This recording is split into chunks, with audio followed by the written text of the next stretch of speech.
स्वागत आहे तुमचं आमचं ऑनलाईन शिक्षणामध्ये 4G स्कूल या यूट्यूब चॅनलवर. आपण आज अभ्यासणार आहोत इयत्ता 6वीचा मराठी विषय आणि त्याची कविता आहे कळो निसर्ग मानवा. याबद्दल तुम्हाला जर माहिती जास्त हवी असेल, आपको ज़्यादा मालूमात लेना है तो आप हमारे यूट्यूब चैनल पे आ सकते हैं. उसमें प्लेलिस्ट है, उसमें जाके देखिए, आपको बाकी वीडियो मिल जाएंगे. उसके साथ में इसका खुलासा भी आपको मिल जाएगा. आप पढ़िए, उसके बाद क्वेश्चन आंसर सॉल्व कीजिए. आइए, अगर आपने हमारे चैनल को सब्सक्राइब अभी तक नहीं किया होगा तो प्लीज़ सब्सक्राइब कीजिए, लाइक कीजिए, शेयर कीजिए और आपके दोस्तों में फॉरवर्ड कीजिए इस वीडियो को. देखिए, हम आज क्वेश्चन आंसर छुड़ाने वाले हैं. कड़ो निसर्ग मानवा की कविता आप समझ लीजिए. ये क्वेश्चन आंसर हम पढ़ के सुनाएंगे. जो आंसर हमने छुड़ा है इसके बाद आपको बताएंगे किस तरह हमने छुड़ा है. वो आपको सिर्फ एक गाइडलाइन है जो आपको समझ सकें कि किस तरह क्वेश्चन का आंसर लिखना है, ना कोई इसको कॉपी ना करे. पावसाची सर आली, एक वाक्यात 2 वाक्यात उत्तर लिहा. प्रश्न दूसरा, योग्य पर्याय निवडा, मतलब सही पहचानिए और लिखिए. तिसरा प्रश्न आहे, यमक जुळणारे शब्द मतलब सारखे अक्षर जे आहेत ते लिहा कवितेतले. चौथा प्रश्न आहे, ये सहमत है आपके लिए, मतलब जिसे कहते हैं चौथा प्रश्न और छठा प्रश्न, ये दिल से लिखना है. पांचवा प्रश्न, इसमें आपको वर्ड्स मीनिंग जो है अलग अलग वर्ड तैयार करना है, वो किस तरह करना है हम देखेंगे आगे. सातवां आठवां प्रश्न भी सहमत है आपका, वो किस तरह लिखना है देखेंगे आगे. चलाइए छुड़ाने को प्रत्यक्ष सुरुवात करू आपण सोडवायला. 1-2 वाक्यात उत्तरे लिहा. पावसाची सर आली तरी कवीला कोणती चिंता सतावते. सांगा बरं, पावसाची सर आल्यावर कोणती चिंता सतावते कवीला. कवीला ही चिंता सतावते, किंवा प्रत्येक माणसाला, कवीला किंवा हर इंसान को ये चिंता लगी रहती है कि पानी पीने को मिलेगा या नहीं. पावसाची सर आली तरी पानी पुढे मिळेल की नहीं, ये चिंता कवीला सतावते. ये उसका उत्तर है. मतलब पानी आगे टिकेगा नहीं. धूपकाले में जैसे आपको परेशानी होती है पानी की, वो चिंता यहाँ पे उसने जताई है. नियम कोणी पाळावेत असे प्रत्येक माणसाला वाटते. अभी रूल किसने निभाना है कि कैसा लगता है आपको. स्कूल के हो या कोई भी हो, कॉलोनी के हो या पुलिस वाले के हो या कुछ भी, तो बाजू वाले ने उसको फॉलो करना, आपने सब तोड़ते चलना, ऐसा सबको लगता है. सेम कभी को भी यहाँ पे लगता है कि नियम दुसऱ्याने पाळावे असे प्रत्येक माणसाला वाटते. ये उसका जवाब है. आगे देखेंगे. विकास साधताना माणसाने कोणती काळजी घेतली नाही.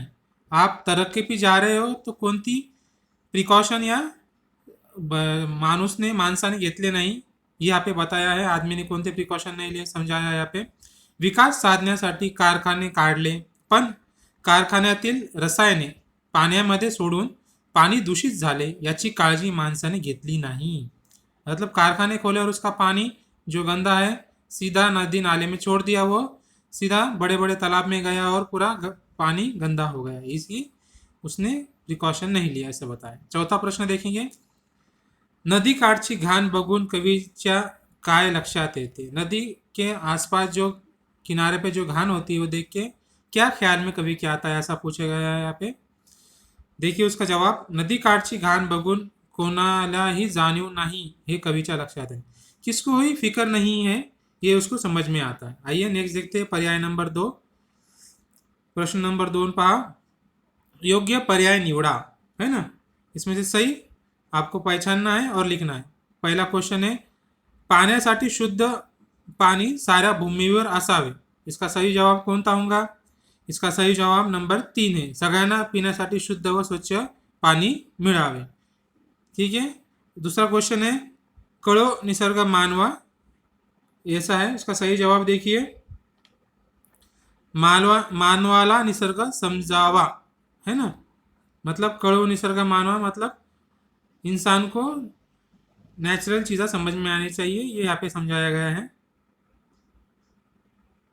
आगे देखते हैं. प्रश्न नंबर 3 है, कवितेत शेवटचे अक्षर सारखे असणाऱ्या शब्दांच्या जोड्या शोधा व लिहा. अभी यमक जो है उत्तर क्या आएगा, धरनी आणि पानी, है ना.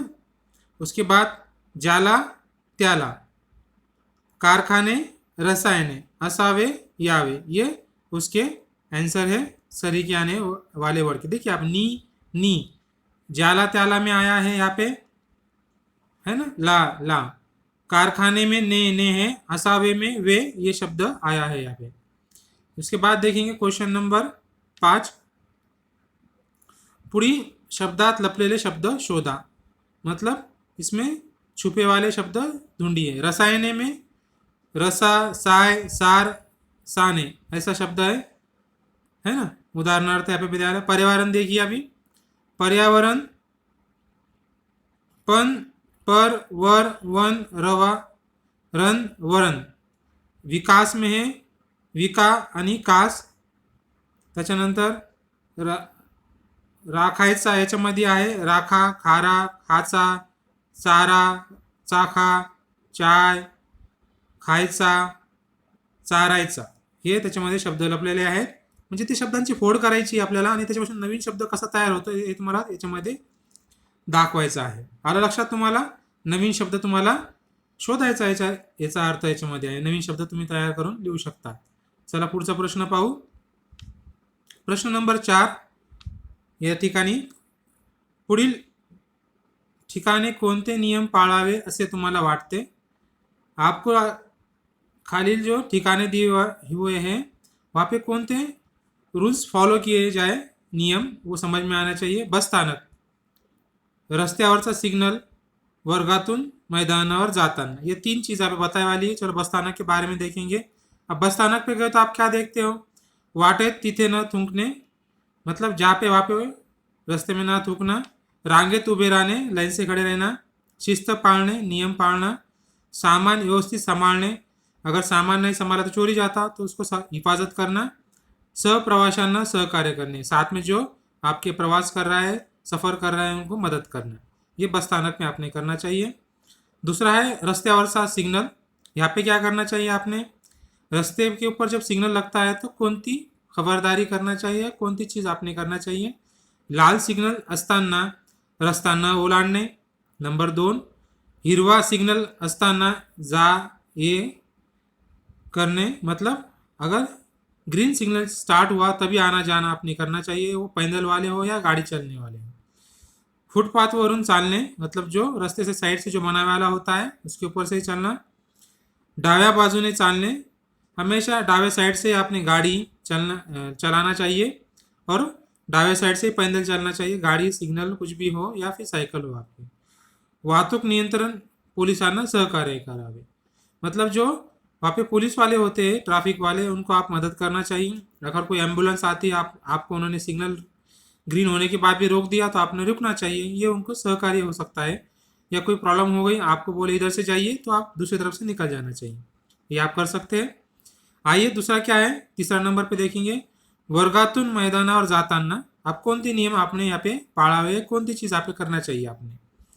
शिस्त पाळणे, मस्ती न करने, हाँ ये चीज़ तो आप हमेशा करते हैं, बच्चे सुनते नहीं है, धींगा मस्ती बहुत करते हैं, ये चीज़ नहीं करना चाहिए, कंधे को मार भी लग सकता है, पायरे पे गिर सकता है आते जाते वक्त।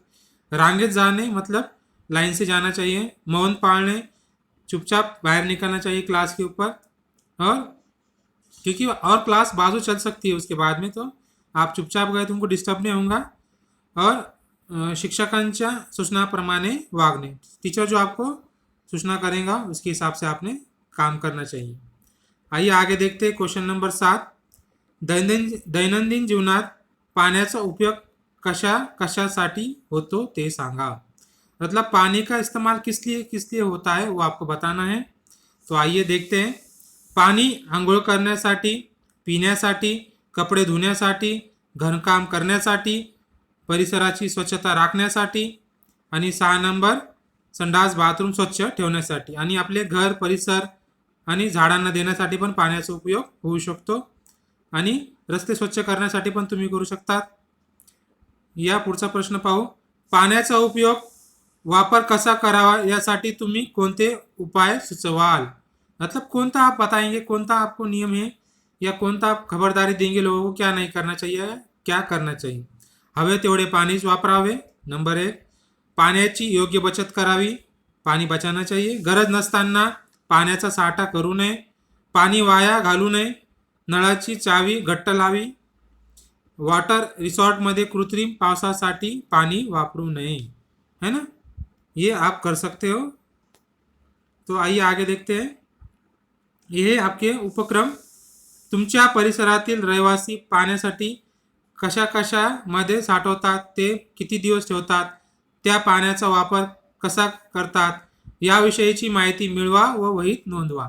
आपको मालूमात लेना है आपके परिसर में आसपास पानी किस किस जगह पे आप रख सकते हो और किस किस जगह पे आप साठा सकते हो। मतलब साठवने मतलब जमा करना है एक तरह से। ड्रम हो गया, बकेट हो गया, हंडे हो गया, गिलास हो गया, मग हो गया। दुकाले में जब उन्हाळा लागतो तेव्हा विचारू नका आपण पाणी कशा कशामध्ये साठवतो। ये आप सब लिखिए आपके वही में, ये उपक्रम है, जनरल बात है, आप लिख सकते हो। पाणी काटकसरीने वापरावे या संदर्भातील खालील घोषवाक्य वाचा, वहीत लिहा, कमीत कमी दोन घोषवाक्य तैयार करा। यहाँ पे हमने 2 तैयार करके बताया आपको। पाण्याची बचत हीच पाण्याची साठवण, पाणी जीवन आहे, जपून वापरा, ये 2 घोषवाक्य हमने तैयार करके बताया आपको। आइए आगे देखते। दिलेल्या आकृतीमध्ये योग्य शब्द नियम लिहून शब्दांचा डोंगर तैयार करा। मतलब सही तरीके से लिखना है और शुरू करना है। यहाँ पे आपको पहला प्रश्न है, स्वतःसाठी वापरला जाणारा शब्द ये कोणता है? जैसा आप बोलते मैं, जैसा मराठी में बोलतात मी। दररोज सकाळी सूर्य उगवणार, इसका लिए है ना, क्या लिखे आला है? दररोज सकाळी पूर्वेस उगवणार कोण आहे? सूर्य। आपण ज्या देशात राहतो तो देश भारत। आपण आजारी पडल्यास या ठिकाणी जातो, दवाखाना। पक्ष्यांच्या पंखांचा आवाज फड़फड़ाहट, ये ऐसा फड़फड़ जो आवाज आता है आपको, ये पक्षी की पंख की आवाज आती है। इस तरह से आपका शब्द पूरा करिए और लिखिए। आइए बने रहिए हमारे चैनल पे और सब्सक्राइब कीजिए, अपने दोस्तों में शेयर कीजिए। ऐसे नवे नवे वीडियोस और क्वेश्चन आंसर हमेशा अपलोड किए जाएंगे इस चैनल।